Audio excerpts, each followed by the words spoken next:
அனைவருக்கும் வணக்கம். என்னுடைய பேர் பிரம்மதா. நான் 2ஆம் வகுப்பில் படிக்கிறேன். இப்போ நம்ம ஔவையாரை நான்கோடி பாட்டு பார்க்க போறோம். ஒரு ஊர்ல ஒரு ராஜா இருந்தாங்க. அந்த ராஜாவுக்கு புலவர்கள் இருந்தாங்க. அந்த புலவர்கிட்ட ஒரு நைட்ல 4 கோடி பாட்டு பாடிக்கணும்னு சொன்னாங்களாம். அதை கேட்டு அவங்க சோகமா இருந்தாங்களாம். அப்ப ஔவையார் அங்க வந்தாங்களாம். உங்களுக்குலாம் என்னாச்சு புலவர்கள், எதுக்கு இப்படி சோகமா இருக்கீங்க அப்படின்னு கேட்டாங்களாம். அப்ப ராஜா சொன்னாங்களாம், ராஜா ஒரு நைட்டுக்குள்ள 4 கோடி பாட்டை எழுதி முடிச்சு இருக்கணும் அப்படின்னு சொன்னாங்களாம்.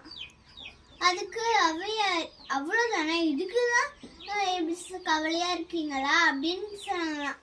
சரி, நான் உங்களுக்கு பாட, நீங்க அதை எழுதிட்டு போய் உங்க ராஜா கிட்ட கொடுங்க அப்படின்னு சொன்னா. முதல் பாட்டு. மதியாதார் முற்றம் மதித்தோர் கால் சென்று மிதியாமை கோடி பேரும் விளக்கம். தம்மை மதிக்காத வீட்டுக்கு போக கூடாது, அது ஒரு கோடி பேரும். 2ஆம் பாட. உண்ணி உண்ணீர் என்று உபசரியா தன் மனையில் உண்ணாமை கோடி பேரும் விளக்கம். நம்மள சாப்பிடுன்னு சொல்லாத வீட்டுல சாப்பிட கூடாது, அது ஒரு கோடி பெறும். 3ஆம் பாடல். கோடி கொடுத்தும் குடி பிறந்தால் தம்மோடு கூடுதல் கோடி பெறும் விளக்கம்.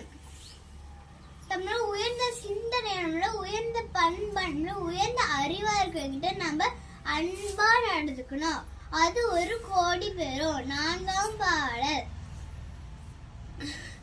கோடான கோடி கொடுத்தும் தன்னா கோடாமை கோடி பெறும் விளக்கம்.